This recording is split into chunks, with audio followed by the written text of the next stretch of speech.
उम्मीदें हैं? बहुत उम्मीदें वही है जो हमेशा थी और रिजल्ट भी वही रहेगा, जनता का आशीर्वाद जो हमेशा रहा।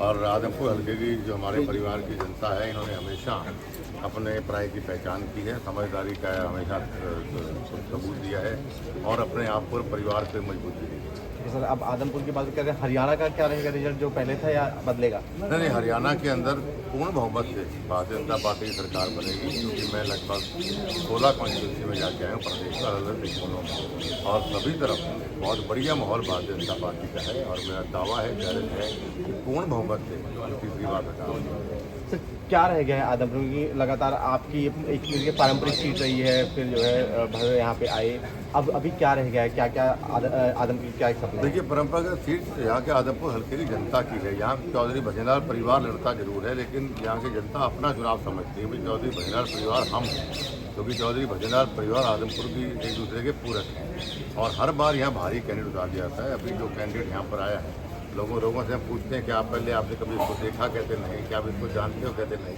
तो कभी इसने आपके सुख दुख में आया, कहते नहीं। कभी आपके आगे आएगा, कहते कुछ काम किया, कहते नहीं। तो कोई ये किसी के गांव को जानता है, किसी को जानता है, कहते नहीं। तो समझदार आदमी कैसे वोट देगा? तो बहुत बढ़िया माहौल है और आने वाले समय भव्य ने पिछले 1.5 साल के अंदर बहुत बढ़िया काम आदमपुर में किए। लगभग 800 करोड़ के विकास कार्य करवाए और अगले 5 साल को 1.5 साल के अंदर ही 5 साल मिलेंगे। तो पढ़ा लिखा है, नौजवान है, समझदार है, चौधरी भजनलाल जी की झलक लोग इसमें देखते हैं। तो आने वाले 5 साल भी ज़बरदस्त काम करके आदमपुर को और एक पूर्व मुख्यमंत्री के साथ मनमुटाव की खबरें चल रही थी, एक पूर्व मुख्यमंत्री के साथ मनमुटाव की खबरें चल रही थी। मेरी तो किसी से मन मुटाव नहीं, हम तो सबसे बना के रखते हैं। चौधरी भजनलाल जी ने ये कहा कि सबसे बना के रखते हैं। ठीक, हो गया। आज मतदान है, आपके आदमपुर के लिए क्या सपने हैं? क्या आगे काम करना रह गया है? ये सपने बहुत बड़े देखता हूँ मैं आदमपुर के भविष्य के।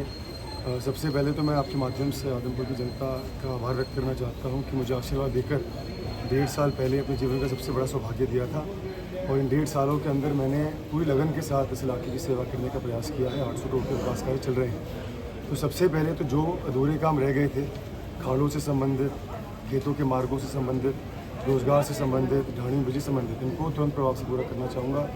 इसके अलावा 2 से 3 बड़े प्रोजेक्ट में खेल विभाग से संबंधित और स्वास्थ्य विभाग से संबंधित मैं इम्प्लीमेंट करना चाहूँगा। सर, किसान बहुत हैं यहाँ पे, तो उनके लिए आपके मन में क्या है, क्या योजना है उनकी लाइन, क्या आपकी तरफ से उनको आश्वासन मिलेगा? देखिए, हरियाणा प्रदेश एक कृषि प्रधान प्रदेश है, अन्नदाता भगवान का रूप होता है। सबसे पहले तो मैं हमारी सरकार को बधाई भी देता हूँ कि हमारे किसान साथियों की मांगों का सम्मान करते हुए उनको पूरा करने का उन्होंने काम हमारी सरकार ने किया है। चाहे किसानों को मुआवजा देने की बात हो, चाहे सभी फसलों को MSP पर खरीदने की बात हो। भविष्य में मैं तो ये उम्मीद करूँगा कि टेक्नोलॉजी का इम्प्लीमेंट करते हुए किसानों की आय को कैसे बढ़ाई जाए, उस पर काम किया जाए।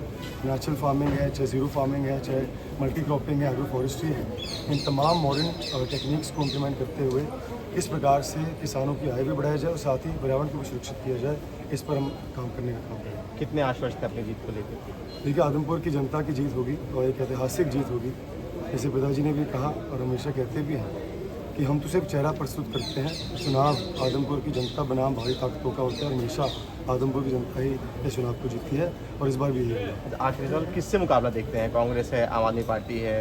ये मुकाबला किसी से नहीं है। मैं ओवर कॉन्फिडेंस में नहीं कह रहा, कॉन्फिडेंस में कह रहा हूँ, क्योंकि पूरी लगन के साथ 1.5 साल में काम किया और 56 साल का जो विश्वास चौधरी भजनलाल परिवार और आदमपुर जनता के बीच का रहा है, उसको मजबूती दिलाने का समय आ गया है।